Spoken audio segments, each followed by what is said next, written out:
Podcast inside with the way या पॉडकास्टच्या मालिकेमध्ये तुमचं मनापासून स्वागत करतो. ही मालिका आपण एका विशिष्ट हेतू विशिष्ट हेतू म्हणजे काय?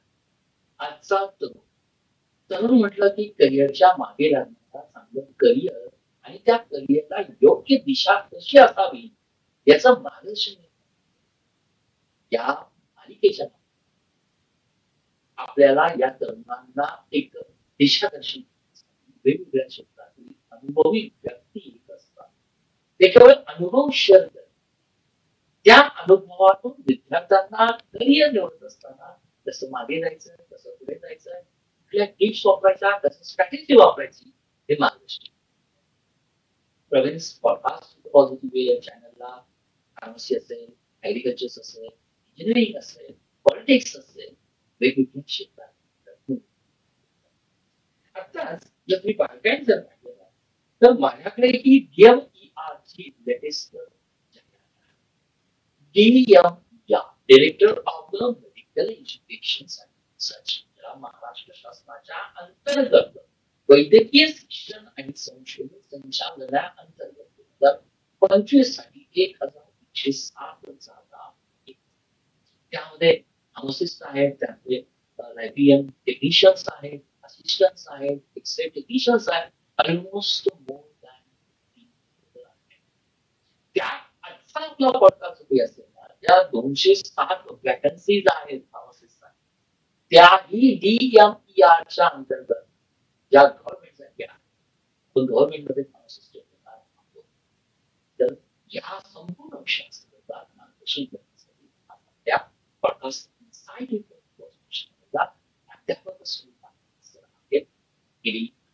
अकॅडमीच्या माध्यमातून अनेक विद्यार्थ्यांना फार्मासिस्ट ज्या काही नंबर ऑफ कॉम्पिटिटिव्ह एक्झाम्स आहेत त्या संदर्भात त्यांचं खूप मोठं स्वतः सर मला वाटतं मी परीक्षेत सरांकडेच या चॅनलला स्वागत करतो आणि रिक्वेस्ट करतो की सर आपण सर्वात प्रथम मनापासून या चॅनलला भेट दिली. आपण याबद्दल MIER काय आहे या विषयावर परंतु त्यानंतर आमच्या प्रेक्षकांचा परिचय केला. धन्यवाद प्रवीण सर. तुम्ही मला ह्या पॉडकास्टच्या माध्यमातून तुमचे जे व्ह्युअर्स आहेत त्यांच्यासोबत एक इंटरॅक्ट करण्यासाठी, त्यांच्यासोबत ओळख निर्माण करण्यासाठी आज संधी दिली. खूप दिवसानंतर आपल्याला संधी मिळाली. आपण प्रयत्न करत होतो पण तुमचा शेड्यूल माझा शेड्यूल ऍडजस्ट होत नव्हता. येस, पण आज तो योग जुळून आला. एक DMERच्या माध्यमातून तो योग जुळून आला. तर आपण विद्यार्थ्यांसाठी तुम्ही पण काम करताय, आम्ही पण काम करतो विद्यार्थ्यांसाठी. तर आता माझ्याबद्दल बोलायचं झाल्यास तर माझा फार्मसी क्षेत्रातील पर्टिक्युलरली अकॅडमिक एरियामध्ये टीचिंग मध्ये एक 21 इयरचा एक्सपिरियन्स आहे. 21 वर्ष मी M.Pharm, SRF आणि NDTY म्हणजे डिप्लोमा इन नॅचरोपॅथी आणि योगा म्हणजे माझं झालेलं आहे. आता मी कॉलेजमध्ये as a lecturer, assistant professor, associate professor पण होतो. पण मागे 2016 साली माझ्या असं लक्षात आलं जे कॉलेजचं जे एज्युकेशन आहे it is not sufficient to make a good career. तिथे काहीतरी लिमिटेशन्स येतात. टीचिंगला पण लिमिटेशन येतात आणि स्टुडंट्सला पण लिमिटेशन.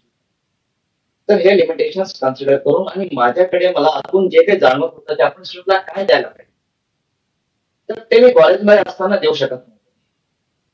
तर ते देण्यासाठी आणि माझे जे काही कन्सेप्ट आहेत त्या फार्मसी क्षेत्रामध्ये उतरवण्यासाठी मी अकॅडमी चालू केली, फार्मासी अकॅडमी 2016 साली. त्यावेळेस माझ्याकडे फक्त 2 विद्यार्थी. त्या 2 विद्यार्थ्यांच्या बेसिसवरती मी अकॅडमी चालू केली आणि आज पूर्ण भारतामध्ये आपल्या अकॅडमीचं नाव. आपल्यासारखे लोक मला मिळत गेले आणि एक टीम बनत गेली आपली. ते म्हणतात ना की अकेला ही चलाता जाने वो सफर, लोग मिलते गए और कारवा बनते गए. सो असंच म्हणजे आमची ही एक ग्रोथ होत आलेली आहे. म्हणजे तुमच्यासारखे सोबती मिळाले आणि खूप चांगले चांगले स्टुडंट्स पण मिळाले आणि खूप चांगल्या प्रश्नवृत्ती आहेत. माझ्या बाबतीत बोलायचं झाल्यास तर मला लेखनामध्ये म्हणजे रायटिंग मध्ये खूप इंटरेस्ट आहे आणि मी आतापर्यंत फार्मसीमध्ये माझ्याप्रमाणे 15 पुस्तकं मी लिहिलेली आहेत. ग्रेट ऑथर्स अजून जे काही प्रोफेशनल्स आहेत त्यांच्यासोबत मिळून. आणि याच्यामध्ये एक विशेष पुस्तक म्हणजे जसं की integration of Ayurvedic herbal medicines into modern medicinal practices.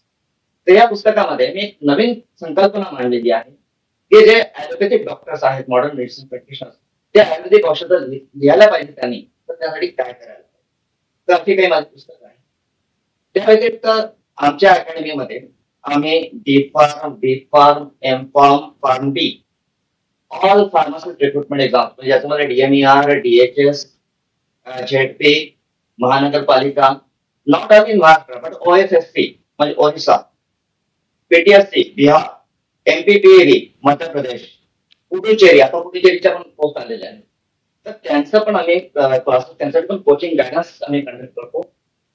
तसंच इन्स्पेक्टर एक्झाम्स असतील किंवा इतर काही एक्झाम्ससाठी स्टुडंटच्या करिअर त्यामध्ये डेव्हलप व्हायला पाहिजे, त्यासाठी आम्ही प्रयत्न करतो. खूपच छान. विद्यार्थी मित्रांनो, जवळजवळ 31 वर्षाचा अकॅडमीमध्ये असलेला अनुभव सरांचा आणि त्यानंतर गेली 10 वर्षापासून सर फार्मसीच्या विद्यार्थ्यांना ज्या काही फार्मसीच्या रिक्रुटमेंटच्या एक्झाम्स येतात त्या संदर्भात सरांचं मार्गदर्शन आहे. मोर दॅन 50 बुक्स आहेत. अनेक विद्यार्थी सरकारी काम करतात. हा सरांचा अनुभव मला वाटतं आजच्या या एक्झामची ट्रॅकिंग सिस्टीम कशी आहे हे समजायला अगदी सुरू होते. तेव्हा आजचा हा पॉडकास्ट केवळ एनर्जेटिक होणार, केवळ इन्फॉर्मेटिव्ह होणार, केवळ मोटिवेटिव्ह होणार नाही, तर मी तुमच्या मार्गदर्शनाला कष्ट तुमच्या, मेहनत तुमची, स्वप्न तुमचं, परंतु हा पॉडकास्ट त्या स्वप्नांना जर आपल्याला करायचं असेल तर त्यासाठी हा पॉडकास्ट शेवटपर्यंत ऐका, बारकाईनं पहा, जरूर तुम्ही सर्व घेऊ शकता. सर छान वाटलं. जनरली सर आपला असा अनुभव असतो B.Pharm झालं, डिप्लोमा झाला, M.Pharm झालं, ही प्रत्येकाची इच्छा असते की गव्हर्नमेंट जॉब आपल्याला जावं. परंतु ज्यावेळेस आपण पाहतो आणि आता जो रिसेंटली आपण ज्या पदाचा आपला जो विषय आहे 7 जागा आहे, थोडासा आता ही सरकारी नोकरी आहे, तर हे मला वाटतं काय आहे मुलांना हे DMER बिलकुल माहित नाही. फार्मसीच्या विद्यार्थ्यांना त्याचा काहीही समज नाही. प्रथम मला वाटतं हे DMER काय आहे, त्यामुळे फार्मसीच्या जागा किती किंवा काय आहे ते जाणून घ्यायला सर हा जो प्रश्न तुम्ही विचारला, तर पर्टिक्युलरली आता जे मेट्रो सिटीचे स्टुडंट असतात, विद्यार्थी असतात किंवा जे फार्मासिस्ट आहेत, पुणे मुंबईमध्ये राहणारे, नागपूर औरंगाबादमध्ये राहणारे, त्यांना याविषयी माहिती आहे. पण आज तुम्हाला माहिती आहे की फार्मसी कॉलेज प्रत्येक गल्लीमध्ये आणि प्रत्येक खेड्यामध्ये आलेलं आहे, समजू शकतो. प्रत्येक गावागावामध्ये आज फार्मसी कॉलेज आहेत आणि तिथून स्टुडंट हे B.Pharm करून बाहेर पडतात. आणि आज 4 ते 5 हजार विद्यार्थी दरवर्षी B.Pharm करून बाहेर पडतात आणि तेवढेच विद्यार्थी B.Pharm करून सुद्धा बाहेर पडतात आणि त्यांना जोडीला Pharm D पण आलेला. पण प्रॉब्लेम असा आहे की कॉलेजेसमध्ये विद्यार्थ्यांना फक्त फार्मसीचं डिग्रीज किंवा डिप्लोमा हे दिलं जातं, पण त्यांना करिअर ऑपॉर्च्युनिटीज काय आहेत याची काही माहिती नसते. आता आपल्याला माहिती आहे की India is going to become the pharmacy of the world. Going to become आता फार्मसी ऑफ द वर्ल्ड झालेलं आहे, आपण समजू शकतो. तसंच India is the 4th largest economy of the world.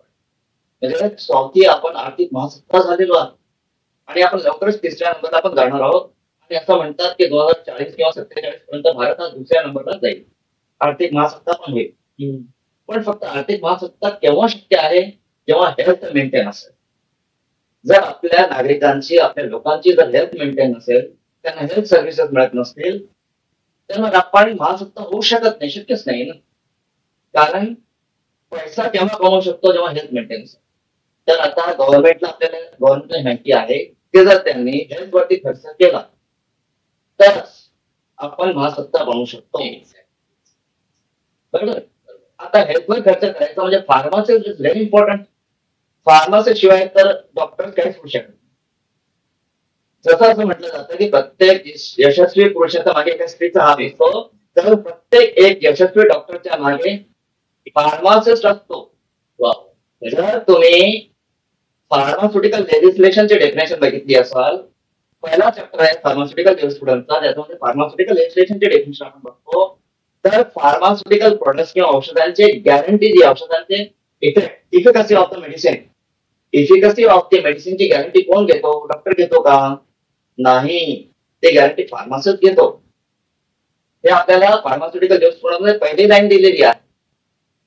So जर आपण औषधांचं जर क्वालिटी मेंटेन केली नाही, त्याची गॅरंटी दिली नाही, तर एखादा किती सर्जन असेल, किती चांगला एक्सपर्ट सर्जन असेल, तो गॅरंटी घेऊ शकतो, तो डेलिंगच करणार नाही ऑफ सर्जरी करणं.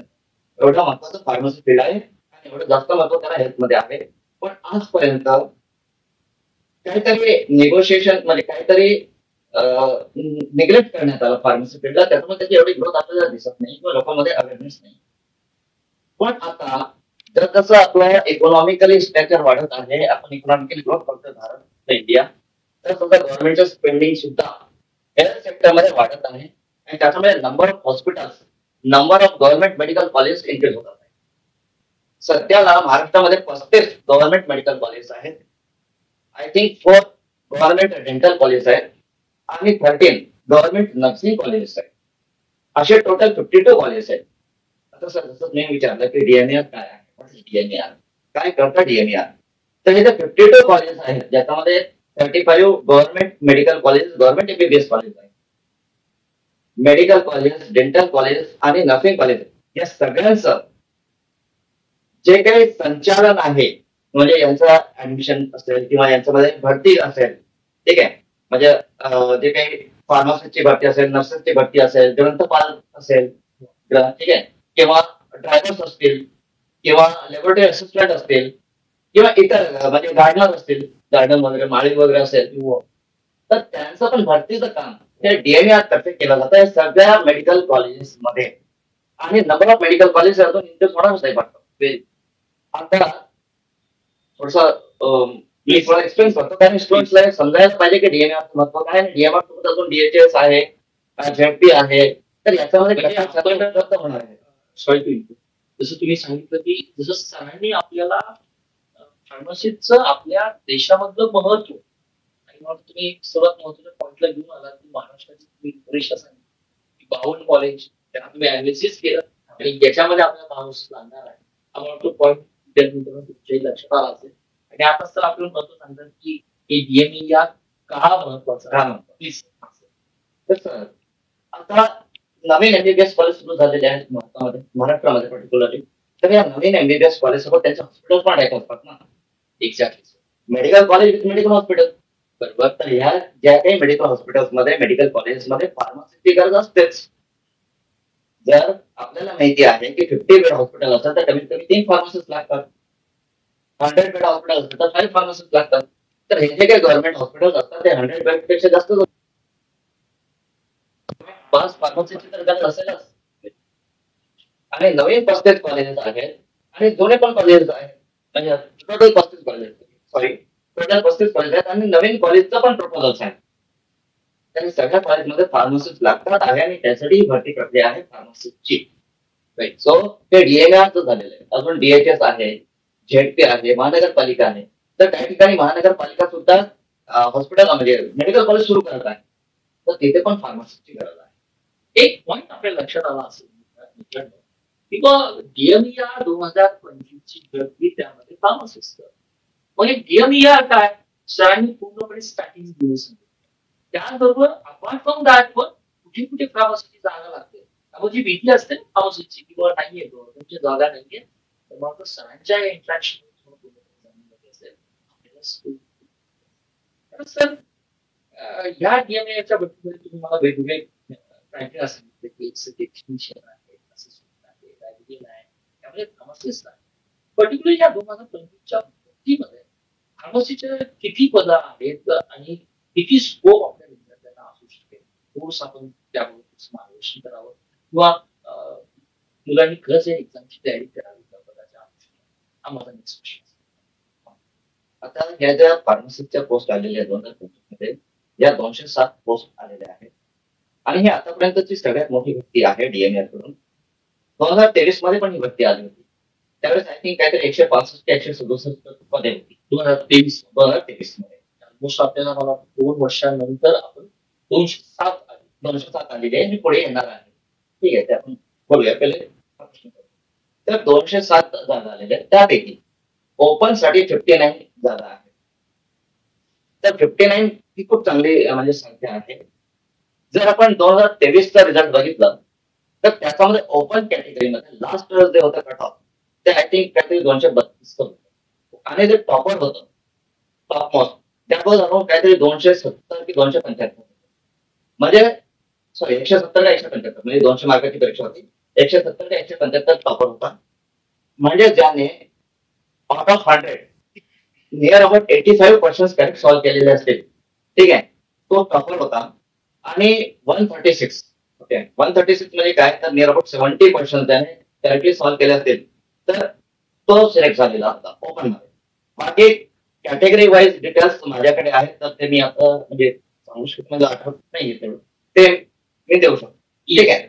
तर आता इथे याच्यामध्ये तुमचं सिलेक्शन होऊ शकेल की नाही होऊ शकणार, तर जर मागे 167 मुलांचं सिलेक्शन झालेलं आहे तर आता 207चं काय होऊ शकणार.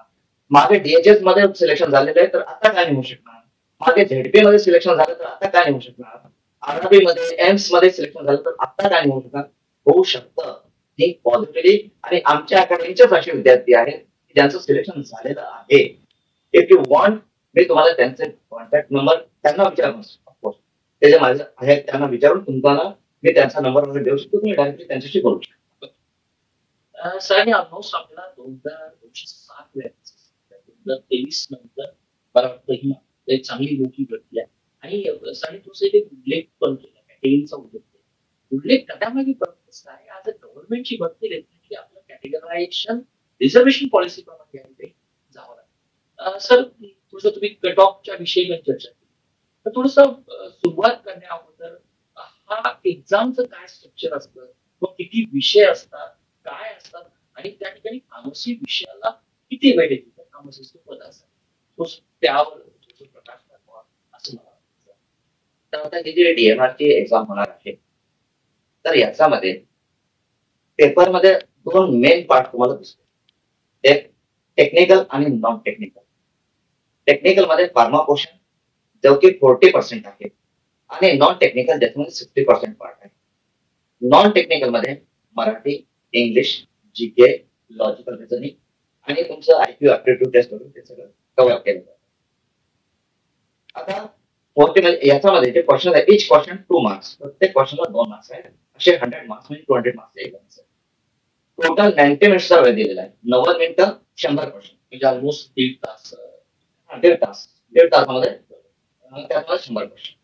महत्वाची गोष्ट म्हणजे पॉझिटिव्ह वे म्हटलं तर याच्यामध्ये निगेटिव्ह मार्किंग नाही. No negative marking. पण लोकल काय प्रॉब्लेम काय, वेळ खूप कमी आहे.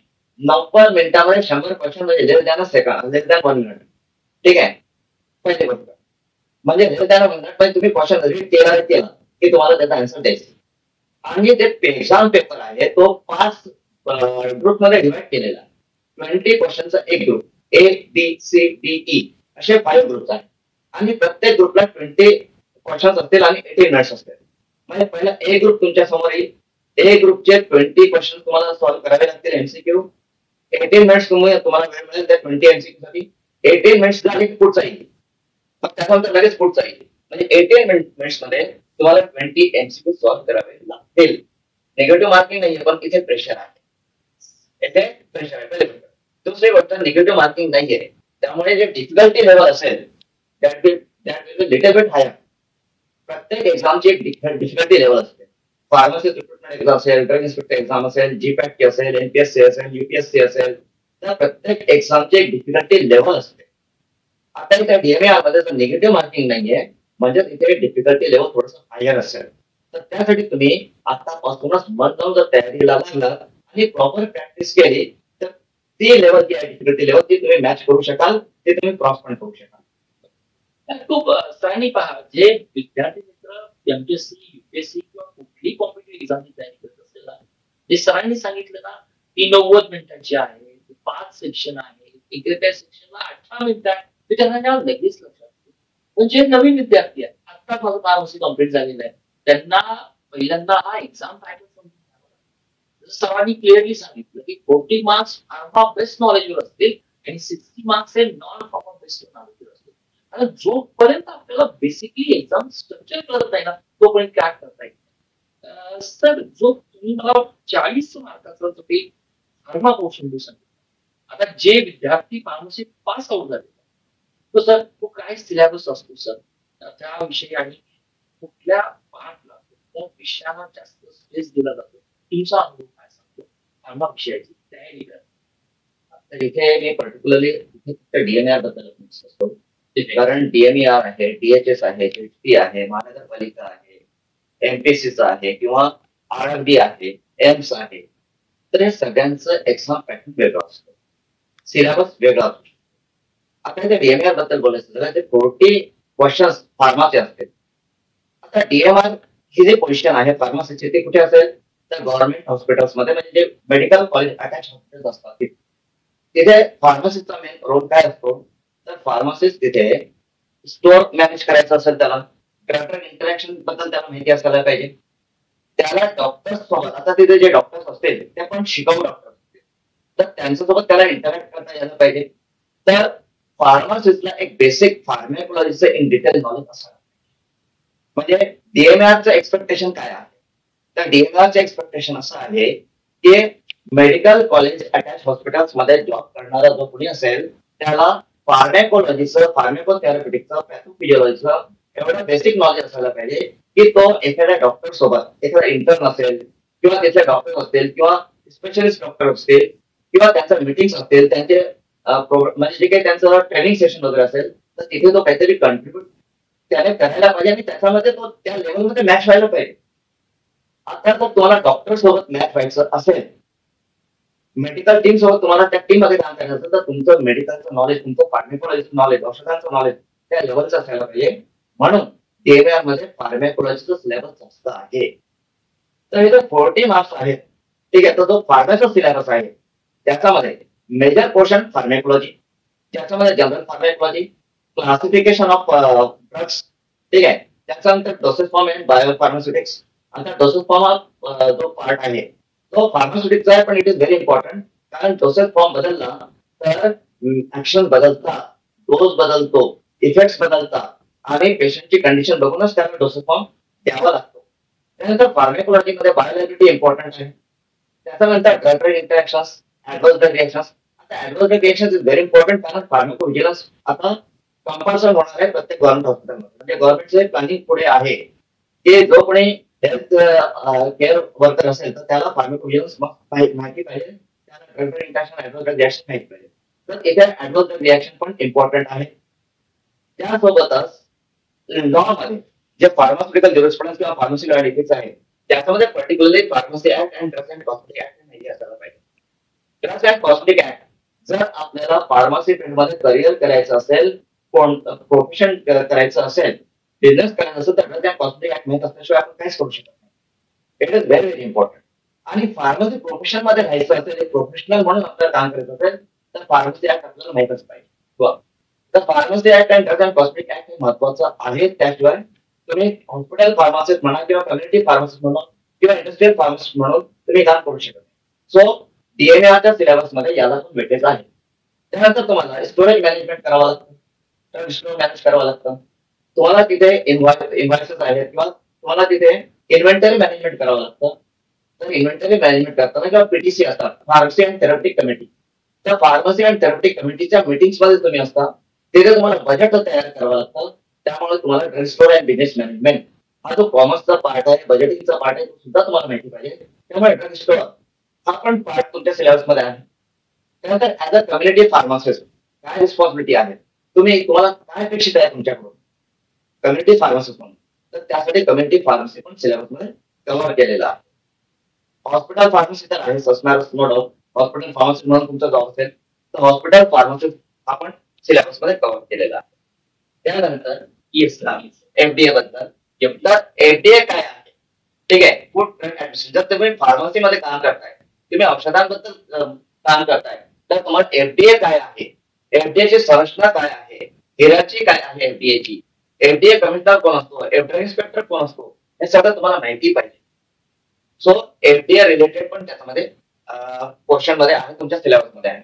So this is your syllabus. आणि हा सिलेबस जर तुम्ही एकदा समजून घेतला तर तुम्हाला अभ्यास करायला काहीच प्रॉब्लेम येणार नाही.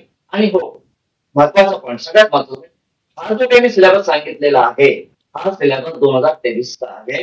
2025 सिलेबस अजून डिक्लेअर केलेला नाही. पण जे काही प्रोसेस आहे आतापर्यंत ती सगळी मागचीच प्रोसेस आहे. म्हणजे जो एक्झामचा फॉर्मॅट आहे, पॅटर्न आहे, सगळं काही त्या मागचंच आहे 2023. म्हणून आमचं असं एक्सपेक्टेशन आहे की हा सिलेबस कंटिन्यू राहील. तर ह्यापेक्षा जर तो लक्षात घ्या, 2023चा सिलेबस आणि काही चेंजेस झाले तरी एखादा पॉईंट इकडे तिकडे होणार आहे, बाकी जास्त काही चेंजेस होणार असं आम्हाला वाटत. खूपच. हा विद्यार्थी मित्रांनो, आज आपण जर फार्मसी किंवा फार्मसीची ग्रॅज्युएशन डिग्री केल्यानंतर प्रचंड असा कॉम्प्रेहेन्सिव्ह सब्जेक्ट असतात. फिजिक्स असतं, आपल्याला बायोफार्माटिक्स येतं, त्याचबरोबर आपल्याला मेडिसिनल केमिस्ट्री आहे, फोर्मसी आहे, सायन्स सांगितलं, डीएसबीएम आहे. कुठे तर आपलं कन्फ्युजन. सरांनी 2023चा क्वेश्चन पेपर इतक्या सुंदर अनालिसिस केला. तर आज आपण जर डीएमईआर या परीक्षेला जर टार्गेट करत असेल ना, तर आपण ड्रग सिलेबसचा विचार नाही. सरांनी सांगितलं सुटिक्स, तर सुटीचा डोसेस फॉर्म इथपर्यंत सरांनी कोलॉजीवर महत्व दिलं. ऍज अ फार्मासिस्ट म्हणून तुम्ही कुठल्या कमिटीमध्ये काम करता, तुम्हाला स्टोर मॅनेजमेंट कॉमनचं नॉलेज असणं किती गरजेचं आहे. कारण डीएसबीएम हा आपल्या बाकीच्या फार्मसीच्या एक्झामसाठी विचारला जात नाही, परंतु डीएमईआरच्या एक्झामला विचारला जातो. कम्युनिटी फार्मसी सिलेबस का, हॉस्पिटल फार्मसी सिलेबस का, हा सरांचा अनुभव मागील 4 ते 5 वर्षाचा 2023च्या क्वेश्चन एक चेंज झाला. सरांची मी ही अकॅडमी आहे, त्याच्या थ्रू मी आणि सर हे अपडेट आपल्याला खूप सुंदर सर तुम्ही सिलेबस दिला, जेणेकरून मुलांना या आयडिया येते की कुठल्या विषयावर आपण जाणं गरजेचं आहे. कसं असतं सर की जेव्हा आम्ही अकॅडमी चालवतो तर आम्हाला मुलांचे फोन येतात आणि इंटरव्ह्यू मधून फोन येतात, एखादा खेडेगावातून फोन येतात की सर सिलेबस काय आहे, याचा अर्थ काय होतो, मग हा पॉईंट कसा स्टडी करायचा, याचा महत्व काय. तर या मुलांच्या क्वेरीजला आन्सर देता देताच आपले कॉन्सेप्ट पण क्लिअर होतात, आपल्याला विजन क्लिअर. तर मुलांना जेवढं काही आपल्याला प्रश्न विचारता येतील तुम्ही विचारा आम्हाला. काही तुम्ही प्रवीण सरांना पण विचारू शकता, तुम्ही मला पण विचारू शकता. आमच्या वेबसाईटवरती, आमच्या युट्यूब चॅनलवरती, आमच्या सोशल मीडियावरती सगळीकडे आमचे फोन नंबर आहेत. तुम्ही आम्हाला व्हॉट्सअप मेसेज करा, जेव्हा आम्हाला म्हणजे वेळ मिळतो आम्ही नक्कीच त्यांना उत्तर देतो. खूपच आपल्या या आजच्या या पॉडकास्टच्या डिस्क्रिप्शन मध्ये आपण देखील प्राध्यापक बागुला सरांचाही नंबर शेअर करेल, नंबर शेअर करेल. राईट मार्गदर्शन असणं गरजेचं आहे. मी प्राध्यापक प्रवीण सर, माझाही नंबर शेअर करेल. We are open to answers your question. Sir, आपण जो काही डीएमईआरची परीक्षा सांगितली, ह्या फार्मा विद्यार्थ्यांना फार्मा जो पाठ येतो त्याला आपण कशा पद्धतीने आपला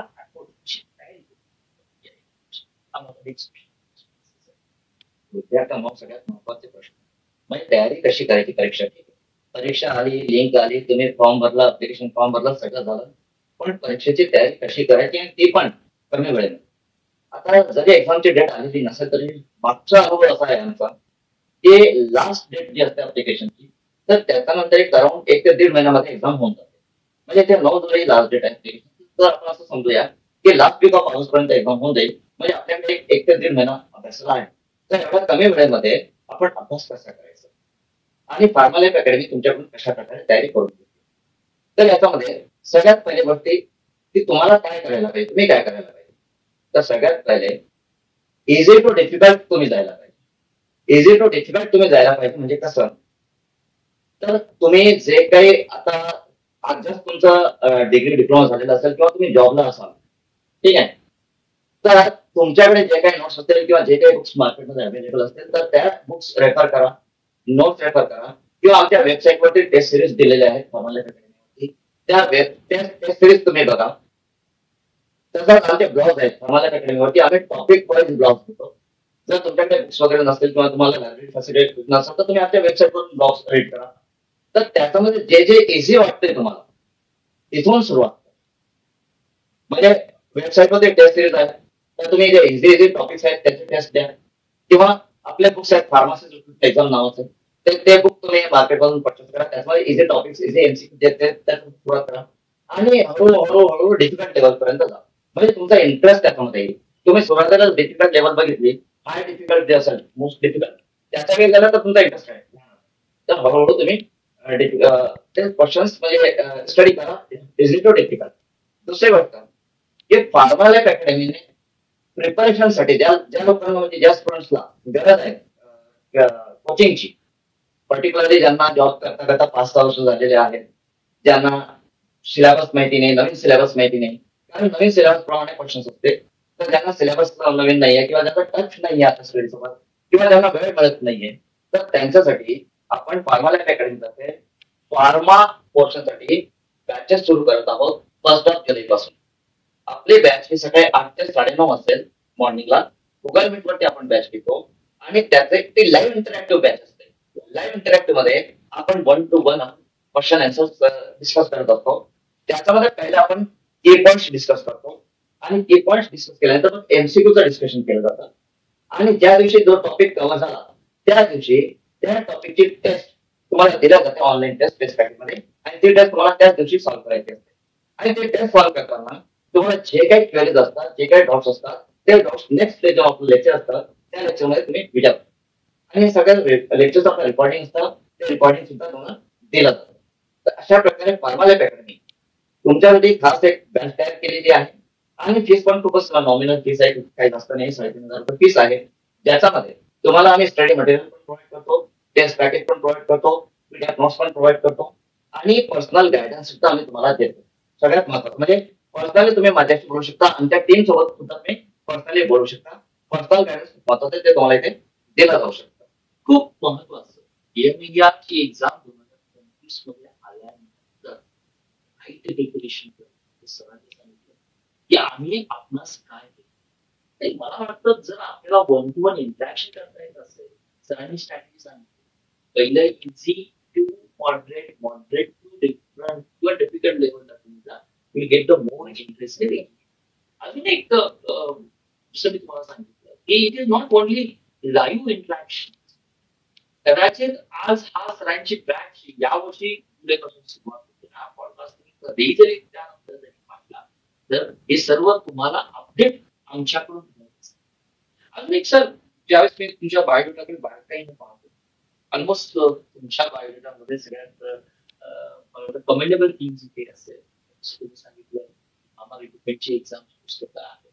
ही पुस्तकं ही how they are playing very important part to achieve or to target some particular pharmacy exam. Course तुझ्या पुस्तकाविषयी जर आम्हाला आपल्या प्रेक्षकांना विद्यार्थ्यांना कळालं तर maybe they get the some glimpses की which portion, which part, how to study. कारण माझं असं मत विद्यार्थ्यांकडून जर ही 100 क्वेश्चनची एमसीक्यू बेस्ड टेस्ट जर असेल ना, आपला अप्रोच हा क्वेश्चन सॉल्व्ह त्याचं अनालिसिस करण्यात असेल तर हा प्रश्न तुमच्याकडे असेल की कशा पद्धतीने पुस्तकांचा वापर केला जातो आणि आपल्या पुस्तकांचा सगळ्यात पहिले की मी आणि माझ्या टीम मध्ये मी आहे एमकॉम SRF आहे, कंटिन्यू एक्सपिरियन्स आहे माझा. मी as a lecturer, assistant professor, associate professor म्हणून पण काम केलेलं आहे. त्यानंतर प्रोफेसर प्रवीण जावळे आहेत, जे की सिनियर लेक्चरर आहे पुण्यामध्ये. त्यानंतर प्रोफेसर डॉक्टर भूषण राणे आहेत, जे की प्रोफेसर आहेत आणि HOD आहेत pharmaceutics department, Delhi hospital college of फार्मसीमध्ये. त्यानंतर डॉक्टर अनुप कांस्टेवाल, जे MD मेडिसिन आहेत आणि डायरेक्टर आहेत जालना मेडिकल रिसर्च सेंटरचे, MD मेडिसिन गोल्ड मेडलिस्ट आहे. त्याच्यानंतर डॉक्टर आमचे डॉक्टर संदीप गंगवाल आहे. ठीक आहे, doctor Sandeep Gangwal is trainer, म्हणजे ते MRला ट्रेनिंग देतात सन फार्मामध्ये, ट्रेनिंग मॅनेजर आहे सन फार्मा. त्यानंतर डॉक्टर मनीष लवाले म्हणून आहे. Doctor Manish Lavale is PhD and post doctorate from US आणि त्या फार्मॅस कंपनीचे MD आहे. सो अशी आमची एक टीम आहे.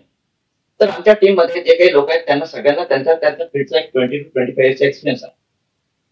तर आम्ही जेव्हा मी बॅच घेतो, मागच्या 10 वर्षापासून मी अकॅडमी चालवतो, त्याच्यामध्ये जे काही आमचा अनुभव आहे तर त्या अनुभवावरून आम्ही पुस्तकं तयार केलेली आहेत. म्हणजे आमच्या जे काही नोट्स असतात आणि जे काही आम्ही स्टुडंटला टीच करतो, स्टुडंटच्या जे काही क्वेरीज असतात, स्टुडंटचे जे काही प्रॉब्लेम असतात, तर त्यांना कन्सिडर करून आणि आमचे जे मल्टिपल प्रोफेशनल आहेत ते सगळ्यांनी एकत्र येऊन या विचार केलेला आहे, बुक्स आम्ही तयार केले. तर इथे मी तुम्हाला दाखवू शकतो की आमचं फार्मासिस्ट रिक्रुटमेंट एक्झामचं पुस्तक आहे. ठीक आहे, ते फार्मासिस्ट रिक्रुटमेंट एक्झामचं पुस्तक जे काही रिक्रुटमेंट एक्झाम ऑल इंडियामध्ये असतात, ऑल ओव्हर इंडिया, पूर्ण भारतामध्ये, त्या सगळ्या एक्झामसाठी या पुस्तकातलं अप्लिकेबल आहे. आता या पुस्तकामध्ये आपण काय केलं तर सुरुवातीला के पॉइंट दिलेले आहेत प्रत्येक विषयाचे. फार्मसीमध्ये फ्रॉम डिफार्म अँड डिफार्म, डिप्लोमाचा कम्प्लीट सिलेबस आणि डिफार्मचा complete syllabus from first semester to last semester, जे काही सब्जेक्ट आहेत त्या सगळ्या सब्जेक्टचे जे की पॉइंट्स आहेत ज्याच्यावरती एमसीक्यू विचारले जाऊ शकतात किंवा विचारण्याची शक्यता आहे, असे एमसीक्यू आणि की पॉइंट्स आम्ही या बुकमध्ये कव्हर केले. म्हणजे ज्याला रिव्हिजन करण्यासाठी वेळ मिळत नाही त्याने जर की पॉइंट बघितले तर त्याचं ते रिव्हिजन होऊन जाईल आणि त्या की पॉइंटच्या बेसवर तो एमसीक्यू सॉल्व्ह करू शकेल. तर इथे म्हणजे फक्त एमसीक्यू आहेत असं नाही, तर इथे की पॉइंट्स पण आहेत आणि एमसीक्यू पण आहेत. आणि हे जे काही एमसीक्यूज आहेत ज्याच्यामध्ये प्रिव्हियस इयर क्वेश्चन पेपर जे काही म्हणजे डिफरंट रिक्रुटमेंट एक्झामचे, नॉट ओनली फॉर डीएनईआर पण एम्सचे एक्झाम असतील, आरआरपी असतील, डीएचएस असेल, जेपी असेल, जीपॅट असेल, पेन्स्पेक्टर असेल, त्या सगळ्यांचे एमसीक्यूज या पुस्तकामध्ये तुम्हाला मिळेल. म्हणजे आम्ही असं केलेलं नाही की प्रिव्हियस इयर क्वेश्चन पेपर किंवा ऑनली त्याच्यामध्ये एमसीक्यूज असं नाहीये. आणि क्वेश्चन तयार करताना याच्यामध्ये तुम्हाला असं दिसेल की 60 to 70% क्वेश्चन्स हे तुम्हाला ओळखीचे वाटतील, म्हणजे जे प्रिव्हियस एक्झाम्स मध्ये आलेले आहेत, प्रिव्हियस इयर क्वेश्चन पेपर तुम्हाला दिसेल. पण 40 to 50 क्वेश्चन आमच्या टीमने तयार केलेले आहेत. म्हणजे जे क्वेश्चन्स नवीन आहेत, म्हणजे तुम्हाला जर एखादा नवीन प्रश्न विचारला तर तुम्ही त्याचं उत्तर कसं द्या. अभ्यास करताना एमसीक्यूचा अभ्यास करताना, पर्टिक्युलरली एमसीक्यूची प्रॅक्टिस करताना तुम्ही किती एमसीक्यू सॉल्व्ह केले हे महत्वाचं नाहीये, तुम्हाला कन्सेप्ट किती समजले ते महत्वाचं आहे. एक कन्सेप्ट असेल तर त्या कन्सेप्ट वरती आपण वेगवेगळ्या प्रकारे कितीतरी वेगळ्या प्रकारे आपण एमसीक्यू तयार करू शकतो. सो महत्वाचं काय, number of MCQ, me 10,000 MCQ solve केले, मी 15,000 एमसीक्यू सॉल्व्ह केले, दॅट इज नॉट इम्पॉर्टंट. तुम्ही कन्सेप्ट समजून घ्या, कन्सेप्ट आत्मसात करा आणि त्यानंतर तुम्ही त्या कन्सेप्टवरती कितीही प्रश्न असू द्या, कशाही प्रकारचा प्रश्न असू द्या, तुम्हाला इंग्लिश समजायला पाहिजे. आता इथे इंग्लिश मराठीमध्ये प्रश्न असतात तर तुम्हाला ती जी लँग्वेज आहे ती समजायला पाहिजे, तर तुम्ही त्या प्रश्नाचं उत्तर देऊ शकता. So important is to understand the concept, not the number of MCQ. आणि प्लीज आणि इथे एमसीक्यू सॉल्व्ह करताना ते टाइम गॉड व्हायला पाहिजे. तर पहिले काय करायचं की आपल्या बुकमधून की पॉइंट्स स्टडी करा, त्यानंतर एमसीक्यू बुकमधून सॉल्व्ह करा, त्याच्यानंतर मग आपल्या वेबसाईटवरती जा आणि वेबसाईटवर टाइम बाउंड म्हणजे 18 मिनिट्स मध्ये 20 एमसीक्यू तुम्हाला सॉल्व्ह करायचे. तर ते टाइम बाउंड साठी मग वेबसाईटवरती टेस्ट सिरीज मध्ये तुम्ही ते करू शकता. तर असं एक पूर्ण पॅटर्न, की पॉइंट्स, एमसीक्यूज आणि त्यानंतर ऑनलाईन प्रॅक्टिस, असं आम्ही सगळं पॅटर्न केलेलं आहे. खूपच काही एक्झाम अप्रोच याच्या एक्झाम्स मध्ये 5 सेक्शन्स 18 मिनिट आणि तो जो लाईव्ह सेशन आपल्या करता आला ना त्याची माझ्या वेगळीच असते. आणि सगळ्यांनी जसं सांगितलं पुढे 10,000 एमसीक्यू करून चालू अपडेशन्स हे सरांकडून, सरांच्या टीम कडून, प्रत्येक पार्ट साठी सरांकडून टीम मेंबर सांगितली की तुम्हाला द्यायचं, हे सर्वात महत्वाचं. एक्झाम जनरली कॉम्पिटिटिव्ह एक्झाम्स मध्ये ज्यावेळेस आता फार्मसी झाल्यानंतर मुलांची सर्व पेपर एक सब्जेक्टिव्ह टाईप्स असतात किंवा जे काही इंडस्ट्रीमध्ये काम करतात ते थोडेसे त्या पॅटर्न मध्ये बाहेर. जो एमसीक्यू हा या परीक्षेचा इंजिनिअरच्या परीक्षेचा आत्मा आहे. तर हा एमसीक्यू पॅटर्न सोडवताना काय स्ट्रॅटेजी फॉलो केली पाहिजे जेणेकरून ते त्यांच्या ऑब्जेक्टिव्ह पर्यंत किंवा कट ऑफ मार्क्स पर्यंत जातील. How to solve the MCQ, is there any strategy from your team share with our students.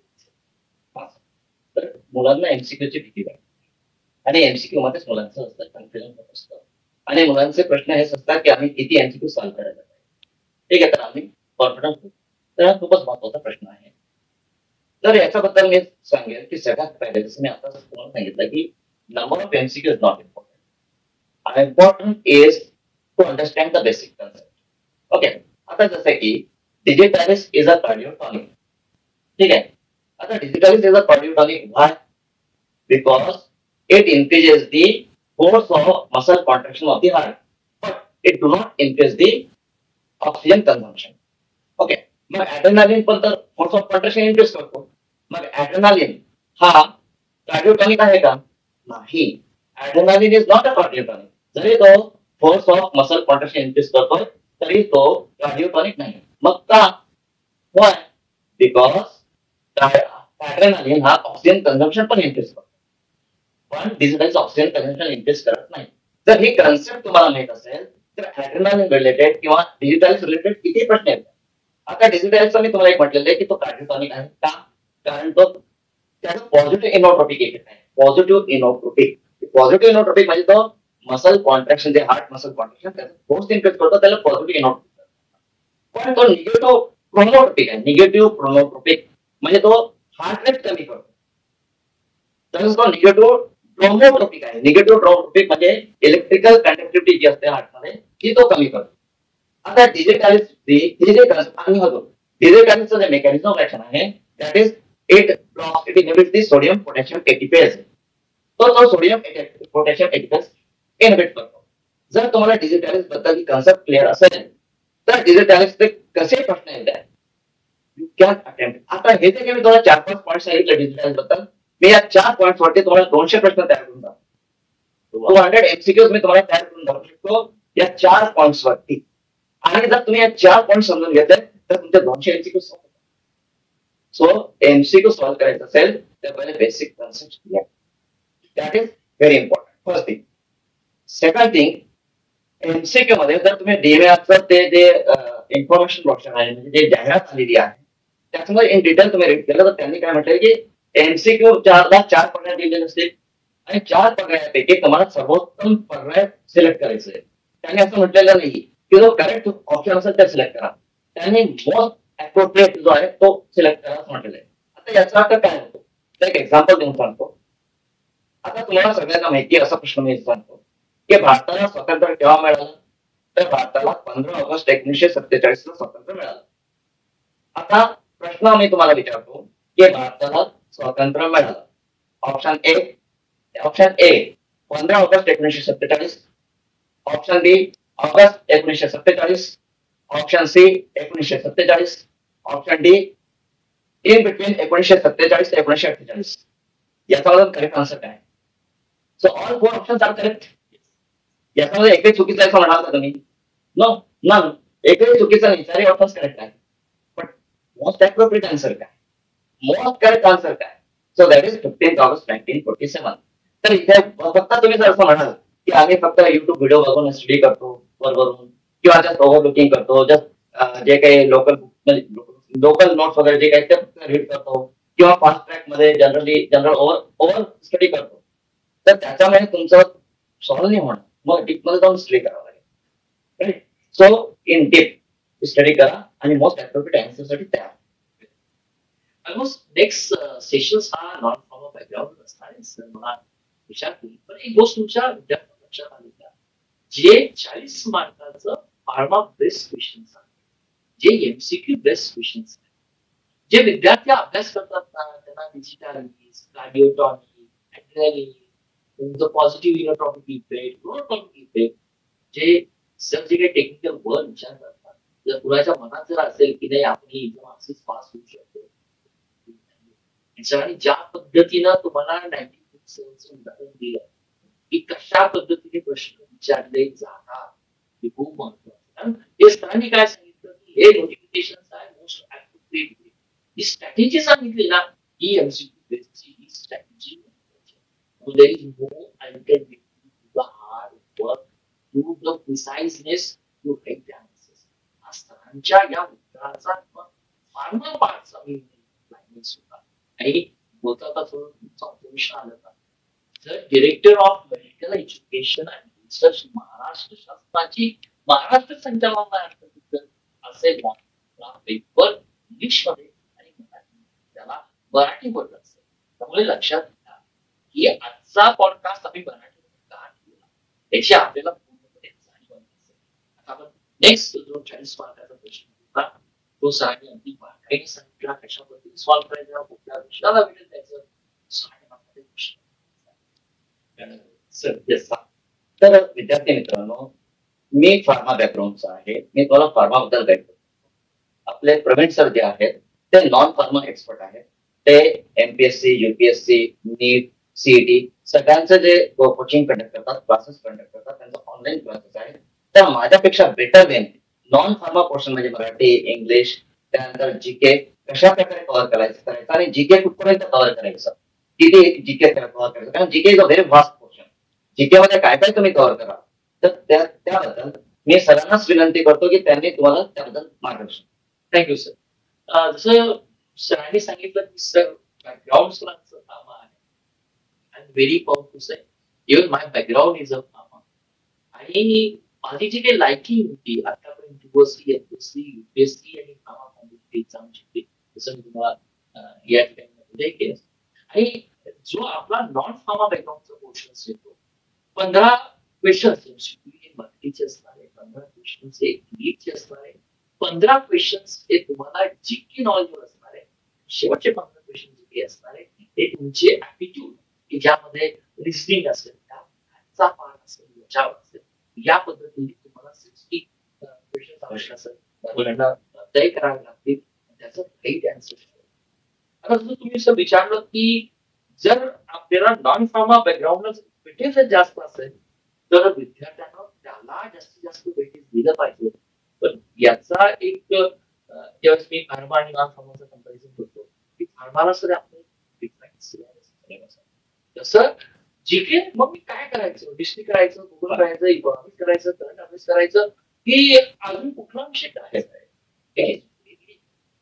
त्यामुळं या 18 मिनिटामध्ये 15 क्वेश्चन सोडत असताना तुम्हाला राईट पाहिजे ही एमपीसीची एक्झाम नाही, बीसीची एक्झाम नाही, ही एमईआर आणि फार्मसिस्ट यासाठी त्यामुळं आपला जो काही तुम्हाला इनपुट मिळेल सरांच्या माध्यमातून, कशाच्या माध्यमातून असेल, एमसीपीच्या माध्यमातून असेल, जे काही ऑनलाईन लेक्चर सर जसं तुम्ही आपला फार्माटिक बद्दल सांगितलं तसं आपल्याकडे मराठी विषयासाठी सेपरेट इंग्लिश विषयासाठी सेपरेट, जीके साठी सेपरेट आणि त्याचबरोबर हा जो काही रिझनिंगचा पोर्शन आहे अवघड वाटतं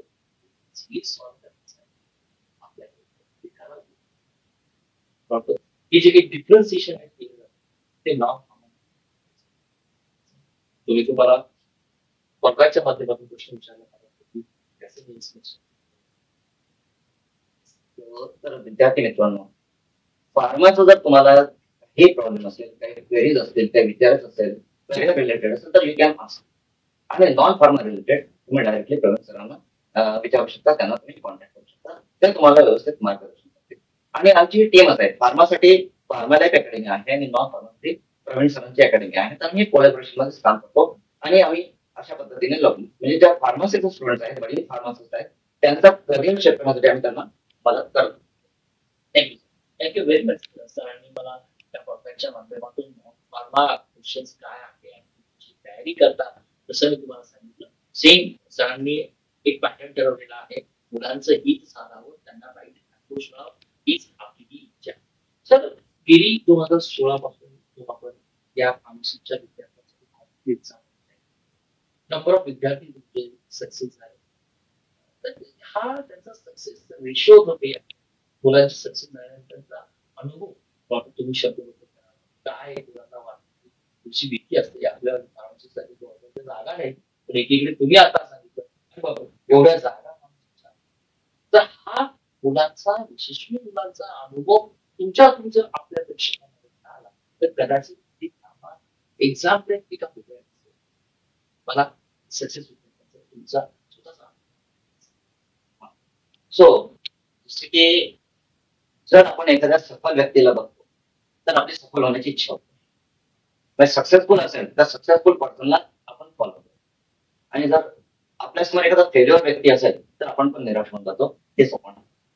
तर असे आपल्याकडे आपल्या अकॅडमीमध्ये असे स्टुडंट्स आहेत की जे सक्सेस झालेले आहेत एक्झाम्समध्ये. म्हणजे मागच्या 2023च्या डीएमईआर मध्ये पण सक्सेस झालेले, डीएचएस मध्ये झालेले आहेत, जीपी मध्ये झालेले आहेत. तसंच जे आपले आउट ऑफ महाराष्ट्र बॅचेस चालतात, ओएससी चालतात किंवा आपल्या एमपीईपी आहे मध्य प्रदेशची, तर त्याच्यामध्ये पण एक्झाम्स मध्ये सक्सेस झालेले आपले विद्यार्थी आहेत. तर या विद्यार्थ्यांची एक खासियत आहे, एक सिमिलॅरिटी आहे, युनिकनेस आहे सगळं. तर या विद्यार्थ्यांचा युनिकनेस काय? पहिली गोष्ट, ते जेवढे आमच्याकडून सक्सेस झालेले विद्यार्थी होते ते सगळे जॉब वाले, म्हणजे जस्ट फ्रेशर वाले आहेत, ठीक आहे, ते फ्रेशर वाले पण करतात, पण ते एक दोन मार्काने कमी पडतात. फ्रेशर जे असतात म्हणजे जस्ट त्यांनी एक्झाम दिली आणि जे पास म्हणजे आले एक्झाम द्यायला, तर ते एक दोन मार्काने कमी पडतात आहे. पण ज्यांना अनुभव आहे जॉब करण्याचा, तर त्यांचा सक्सेस रेट जास्त आहे. त्याचं कारण असं आहे की त्यांचा डिवोशन असतो. डिवोशन म्हणजे त्यांचं 9 ते 5, 9 ते 7 जे काही जॉबचं टायमिंग असतं, तर त्यांनी त्यांचं रुटीन बनवलेलं असतं की सकाळी 5 वाजता उठायचं, 5 ते 8 आपला अभ्यास करायचा, 8 ते 9:30 आपली बॅच अटेंड करायची, त्यानंतर रात्री जॉबवरून आल्यानंतर रिवाइज करायचं आणि त्यानंतर टेस्ट सिरीज सॉल्व्ह करायच्या आणि दुसऱ्या दिवशी प्रश्न विचारायचे.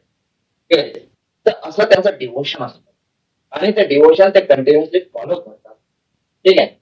आणि असे जे कोणी डिवोशन त्यांचं डिवोशन असतं जे फॉलो करतात एक रुटीन बनवून घेतात आणि स्वतःला झुकून देतात त्याच्यामध्ये, तर त्यांचा सक्सेस रेट जास्त आहे.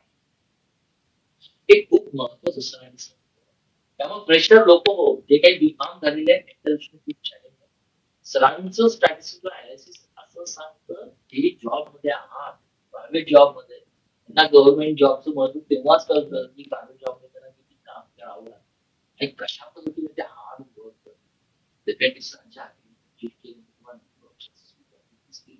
तेही सर्वात महत्वाचं. पण हा सरांचा संदेश मला आवडला की तुम्हाला आता जसं की तुम्हाला म्हटलेलं आहे की जे जॉबला आहे त्यांना सक्सेस रेट जास्त आहे आणि जे जस्ट फ्रेश बाहेर पडलेले आहेत ज्यांना आता रजिस्ट्रेशन वगैरे झाले त्यांचं फेल का होतात, म्हणजे एक दोन मार्काने राहिलेले आहेत असे. त्याचं कारण की जेव्हा ते त्यांचं डीफॉर्म बीफॉर्मचा अभ्यास करतात तर ते त्याला लाईटली घेतात. एक्झाम आली, 2 दिवसावर एक्झाम आहे, 1 नाईट स्टडी करायचं, पास व्हायचं. सेटनल आली, सेटनलचं त्यांना सगळ्यांना माहिती कशा प्रकारे सेटनल एक्झाम चालतात, तर जस्ट एक्झाम द्यायची. तर त्यांचं ती पद्धत असते. त्यांच्याकडे तो जनरली सिरियसनेस तेवढा नसतो आणि ज्यांच्याकडे सिरियसनेस असतो ते जीपॅट वगैरे क्वालिफाय करतात आणि जीपॅट क्वालिफाय करून ते हायर लेवलला निघून जातात. पण जे जीपॅट क्वालिफाय करत नाहीत किंवा जे एमपीएससी युपीएससी ला टार्गेट करत नाहीत अशा स्टुडंट या एक्झामसाठी येतात जनरली. आणि मग त्यांना तेवढं सिरियसनेस माहित नसतो कारण त्यांनी तेवढं सिरियसली अभ्यास डिप्लोमा मध्ये आणि डिग्रीमध्ये केलेला नसतो.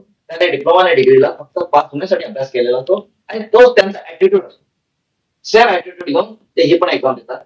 ठीक आहे, काय 2 दिवस आधी अभ्यास करू, 3 दिवस अभ्यास करू, ते त्यांना सिरियसली घेते. त्यांना जोपर्यंत त्यांना ते स्ट्रगल करत नाही ऍक्च्युअल लाईफ मध्ये जॉब मार्केटमध्ये येऊन, जोपर्यंत ते ऍक्च्युअल मेहनत तिथे करत नाही, एक्सपिरियन्स घेत नाही, तोपर्यंत त्यांना याचा इम्पॉर्टन्स कळत नाही आणि इम्पॉर्टन्स कळल्यानंतर मग ते डिवोटेड.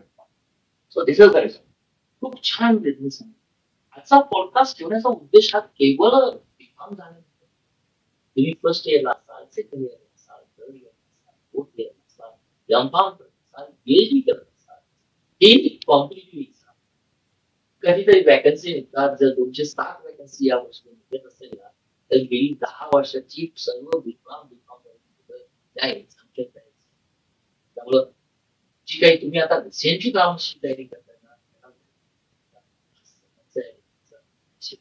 सर आपण एक लास्ट क्वेश्चन यांच्या पॉडकास्टच्या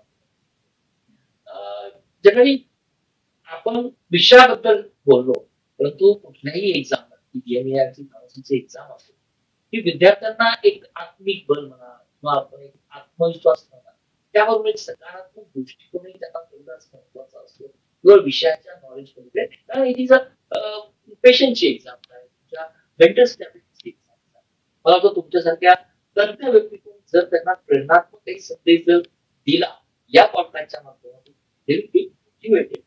काय तुम्ही संदेश द्याल त्या नवीन आपल्या फार्मसीसाठी जी या पद्धतीने एक्झामची तयारी करा प्लीज सर. म्हणजे जे आता बीफार्म पास आउट झालेले आहेत, बीफार्म पास आउट झालेले नवीन आहेत किंवा जे जॉबला पण आहे आणि जे डिसअपॉइंटेड असतील की आपण चुकीचा निर्णय घेतला लाईफमध्ये फार्मसी करून, फार्मसीपेक्षा आपण जर आयटी फील्ड मध्ये गेलो असतो किंवा फार्मसीपेक्षा आपण जर बीएससी केलं असतो तर आपल्याला चांगला बेटर म्हणजे प्रॉफिट्स मिळाले असतात असं मुलांना वाटतं आणि ते साहजिकच आहे. कारण जेव्हा एक रजिस्टर्ड फार्मासिस्ट मार्केटमध्ये जातो तर त्याला 20 ते 25 हजाराचा मॅक्सिमम जॉब मिळतो त्याला मेडिकल स्टोअरवरती, किंवा त्याला जर इंडस्ट्रीमध्ये पण जॉब करायचा असेल तर त्याला सुरुवातीला काही एवढी जसं आयटी मध्ये पॅकेज मिळतात तसं मिळत. तर मुलं डिसअपॉइंटेड असतात, पण याच्यासाठी रिस्पॉन्सिबल सुद्धा मुलंच आहे. कारण की मार्केटमध्ये तुम्हाला सॅलरी कोण देणार, रिस्पेक्ट कोण देणार, जर तुम्ही त्यांना काहीतरी आउटपुट दिलं, त्यांचा काहीतरी फायदा करून दिला. जर तुम्ही कुणाला काहीतरी कुणाचे प्रॉब्लेम सॉल्व्ह केले तर तुम्हाला रिस्पेक्ट मिळेल. ठीक आहे. आता हे बघा की मागे एक्झिट एक्झाम बद्दल आलं होतं, तर सगळ्या स्टुडंटने त्याला पोस्ट केलं. हे बिगेस्ट मिस्टेक आहे. जर एक्झिट एक्झाम झाली तर तुमचं कॉन्फिडन्स लेवल इन्क्रीज होतो आणि तुम्हाला एक कॉन्फिडन्स येतो आणि तुम्ही कोणत्याही सिच्युएशनला फेस करू शकता. तर लक्षात घ्या, pharmacy is the one of the best profession. Pharmacy profession असं आहे की जिथे तुम्हाला जॉब करायचा असेल जॉब करू शकता. म्हणजे प्रायव्हेट जॉब पण आहे, गव्हर्नमेंट जॉब पण आहे. तुम्हाला जर स्वतःचा बिझनेस करायचा असेल स्वतःचा बिझनेस करू शकता. तुम्हाला जर स्वतःच म्हणजे युट्यूब चॅनल वगैरे चालवत असेल तर ते पण तुम्ही करू शकता. म्हणजे number of opportunities are there. पण पुण्यासाठी ज्यांच्याकडे नॉलेज आहे, स्किल आहे, टॅलेंट आहे आणि जो लोकांचा फायदा करून देऊ शकतो. तर विद्यार्थी मित्रांनो, इथे तुम्हाला काहीच म्हणजे नर्वस होण्याचं कारण नाहीये, डिप्रेस होण्याचं कारण नाहीये. Future is your. कारण आपला देश आता तिसऱ्या म्हणजे इकॉनॉमिकली तिसरी महाशक्ती होणार आहे, लवकरच होणार आहे. आणि त्यासाठी आपल्या हेल्थ इन्फ्रास्ट्रक्चरवर सुद्धा खर्च वाढणार आहे. त्यामुळे गव्हर्नमेंटचे जॉब आणि प्रायव्हेट जॉब सुद्धा खूप जास्त इन्क्रीज होणार आहेत आणि बिझनेसच्या ऑपॉर्च्युनिटीज पण वाढणार आहेत. ओव्हरऑल ग्लोबली जर आपण बघितलं तर आपल्याला इम्पोर्ट एक्सपोर्टच्या ऑपॉर्च्युनिटीज सुद्धा वाढणार आहेत. म्हणजे गल्लीपासून ग्लोबल लेवल पर्यंत, दिल्लीपासून तर ग्लोबल लेवल पर्यंत तुमच्या ऑपॉर्च्युनिटीज वाढणार आहेत. पण त्यासाठी तुम्ही तयार व्हायला पाहिजे आणि आजपासून जर तुम्ही सिरियसली थोडंफार स्टडी केलं, थोडंफार नॉलेज घेतलं फार्मसीचं आणि ज्या ऑपॉर्च्युनिटीज येणार आहेत त्यासाठी स्वतःला तयार केलं तर नक्कीच तुम्ही जगात काहीतरी वेगळं करू शकता. गल्लीपासून दिल्लीपर्यंत त्याचा पुढे जगापर्यंत तुम्ही स्वतःचा ठसा उमटवू शकता. एवढी कॅपॅसिटी फार्मसी प्रोफेशन मध्ये आहे, फार्मसीमध्ये आहे. आणि तुमच्या नॉलेजची, तुमच्या स्किलची जगाला गरज आहे. फक्त भारताला किंवा तुमच्या फॅमिलीला गरज असं नाहीये, पूर्ण जगाला भारतातील फार्मसिस्टची गरज आहे. आणि त्यासाठी तुम्ही स्वतः पहिले तयारी करा, ग्लोबल चॅलेंज ऍक्सेप्ट करा. ओके. एक्झाम असेल, चॅलेंज असेल तर त्याला फेस करा, मागे राहू नका. जर तुम्ही हे करायला तयार असाल तर होल वर्ल्ड इज युअर्स. आणि जेवढं आयटी फील्ड मध्ये तुम्हाला सॅलरी दिसते तेवढे तुम्हाला मिळू शकते. पण त्यासाठी आपल्याला इंडियाला फार्मसी ऑफ द वर्ल्ड बनवावं लागेल आणि जे युएस एफडीए स्टँडर्ड आहेत ते स्टँडर्ड इंडियामध्ये आणावे लागतील. आणि ते स्टँडर्ड जर इंडियामध्ये आणायचे असतील तर तुमचे स्टँडर्ड तेवढं असायला पाहिजे. जर फार्मसीचं स्टँडर्ड तेवढं असेल तर इंडिया हा फार्मसीमध्ये पण, जर आयटी मध्ये एक्सपोर्ट मध्ये इंडिया नंबर 1 आहे तर फार्मसीमध्ये पण इंडिया लवकरच नंबर 1 होईल एक्सपोर्ट मध्ये. आणि आपल्याला पण तोच रिस्पेक्ट, तोच सॅलरी मिळू शकेल जे आयटी फील्ड मध्ये आहे. किंवा एका डॉक्टरला जो काही रिस्पेक्ट मिळतो तो आपल्याला पण मिळू शकेल. या व्यतिरिक्त हे मी तुम्हाला इंडिया मधलं सांगितलं. पण जर तुम्हाला इंडियाच्या बाहेर जायचं असेल, ऑस्ट्रेलिया, कॅनडा, युके, तर तिथे जाऊन सुद्धा तुम्ही फार्मसीचं प्रोफेशन करू शकता. पण त्यासाठी तुम्हाला तिथल्या एक्झाम्स द्यावे लागतील आणि त्या एक्झामची तयारी पण यशस्वी करावी लागेल. जसे की तुम्ही एम्सची एक्झामची तयारी करतात, जीपॅटची तयारी करतात, ची तयारी करतात, तसे तुम्हाला ती तयारी करावी लागेल. त्या व्यतिरिक्त आता युएई, शारजा, दुबई इथे पण भरपूर वॅकन्सी झालेल्या आहेत. दुबई इंडियन्स लोकांना बोलवत आहे. इव्हन इस्रायलने म्हटलं की इंडियन्स आम्हाला फार्मसिस्ट पाहिजे म्हणून. पण तिथे तुम्ही गेल्यानंतर तुम्हाला त्यांची एक्झाम द्यावी लागेल आणि त्यासाठी सुद्धा तुम्हाला अभ्यास करणं गरजेचं आहे. तर जे स्टुडंट्स अभ्यास करण्यासाठी तयार असतील, डिवोशन साठी तयार असतील, योग्य मार्गदर्शन त्यांना मिळेल. या जगात मार्गदर्शनाचा अभाव नाहीये. There is a way where there is a will. जर तुमची इच्छा असेल तर तिथे मार्ग मिळतो. जर शोधला तर गुरु पण मिळतो. ठीक आहे. तर गुरु लोकांची आपल्या देशामध्ये कमी नाहीये. तुम्हाला योग्य मार्गदर्शन वेळेवर मिळतच राहणार. फक्त तुमची मनापासून तयारी असायला पाहिजे. सो गल्लीपासून तर जगापर्यंत, दुबईपर्यंत, ऑस्ट्रेलियापर्यंत सगळीकडे तुम्हाला वॅकन्सीज आहेत, सगळीकडे ऑपॉर्च्युनिटीज आहेत. Go for it. Prepare yourself and achieve it. Whole world is yours. सरांचा संदेश खूप महत्वाचा आहे. तुम्हाला अपॉर्च्युनिटी दूर आहे. या परीक्षा एक माध्यम आहे. तर याची तयारी केली जाते. तुमचा बाकीचा सुंदर एक मी म्हणेन की रिअल टाइम बेस्ट मेसेज आहे. त्यासाठी मी स्वतःला तयार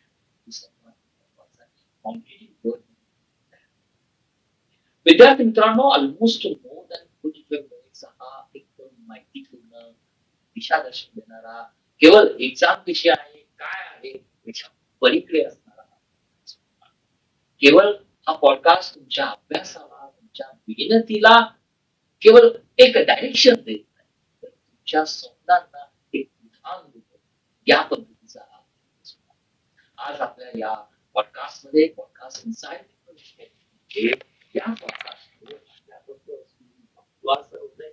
फार्मसी क्षेत्रात त्याचबरोबर सर एक समाज शिक्षक, सरांची लेखक वृत्ती आणि विद्यार्थ्यांना सक्सेसफुल या खूप सुंदर ज्या फोर त्रिकी असणाऱ्यांनी या पॉडकास्ट मध्ये मोटिवेट केलं, नॉट मोटिवेट केलं, रॅशनल पद्धतीने पूर्णपणे खात्री आहे ते अतिशय प्रेरणादायक सर. या पॉडकास्टच्या माध्यमातून वेळ दिला, राईट पॉडकास्ट इन्साइट. सर मला पण एक रिक्वेस्ट अशी करायची होती की तुम्ही म्हणजे जे काम करताय फार्मसी फील्डमध्ये, तुम्ही पण फार्मासिस्ट असा आणि फार्मसीमध्ये फार्मसीच्या विद्यार्थ्यांसाठी तुमची अकॅडमी, तुम्ही तुमचं युट्यूब चॅनल जे काम करताय ते खरंच म्हणजे विद्यार्थ्यांसाठी मार्गदर्शक ठरणार आहे. मी जसं म्हणतं की गुरूंची कमतरता नाहीये, तर you are also one of the best guru to guide students properly. तर सगळ्या स्टुडंटला माझा म्हणजे असं स्पष्ट म्हणजे मत आहे किंवा ओपिनियन म्हणजे मी सांगू इच्छितो की you can connect with Pravin sir any time. तुम्ही प्रवीण सरांना कधी पण कनेक्ट करू शकता आणि सर तुमचं मार्गदर्शन माझ्या जे अकॅडमीचे विद्यार्थी आहेत त्यांना पण स्पेशली मार्गदर्शन नेहमीच राहणार आणि आपण एक कोलॅबरेटिव्ह वर्क करणार. पुढे जे काही एक्झाम वगैरे त्या ट्रान्सलेटरच्या एक्झाम आहेत बीपीएससी एमपीएससी सीडीएससी वगैरे, तर त्याच्यामध्ये आपण एक कोलॅबरेटिव्ह म्हणजे फार्मा आपण करणार. त्याबद्दल आपण विद्यार्थ्यांना वेळोवेळी मार्गदर्शन आणि अपडेट देतच राहणार. तर सर तुम्ही पण मला इथे तुमच्या युट्यूब व्ह्यूअर सोबत एक इंटरॅक्ट करण्यासाठी जी संधी दिली आणि तुमचा पण जे मार्गदर्शन मला पण मिळालं त्याच्याबद्दल तुमचं धन्यवाद. थँक्यू. एक मोठ्या लोकांचं एक वैशिष्ट्य असतं, ते आपलं क्रेडिट आपल्याकडे घेत नाही, कदाचित बाजूला सरांनी ते क्रेडिट मला दिलं, मी त्याचा मनापासून स्वीकार करतो. आणि हा जो एक पॉडकास्ट होता केवळ माहिती देण्याचा प्रोग्राम, विद्यार्थी मित्रांनो तुम्हाला दिशा देण्याचा, विद्यार्थी मित्रांनो तुम्हाला मोटिवेट करण्याचा पॉडकास्ट इन्साइट हे व्यासपीठ आहे, तुम्हाला मार्गदर्शन करण्याचं व्यासपीठ आहे, केवळ तुम्हाला मेहनत करायला सांगायचं एक दिशा दर्शन. आजचा पॉडकास्ट ऐकल्यानंतर पुढे काय पॉडकास्ट बारकाई नाही, पॉडकास्ट मध्ये जी रेफरन्स बुक दिली ती रेफरन्स बुक एकदा जरूर वाचा. या ठिकाणी जर तुम्हाला नियमाची एक्झाम क्रॅक करायची असेल तर तुम्हाला एमसीक्यू बेस्ड टेस्ट सिरीज सुरू लागते. अकॅडमी सरांची अकॅडमी सरांचा नंबर आहे. Sir personally we are very connected आणि पॅशनेट टीचर आहे. At the end of video, a podcast आवडला असेल तर सध्या मित्रांपुढे एक्सपिरियन्स होते ते देखील या पॉडकास्टच्या मोटिवेट होतील आणि त्यांची दिशा त्यांच्या करिअरला हाच आमचा मी परत एकदा आभार मानतो. त्यांच्या पॉडकास्टच्या साइन ऑफ घेतो. तोपर्यंत podcast be healthy, be motivated, and be prepared for any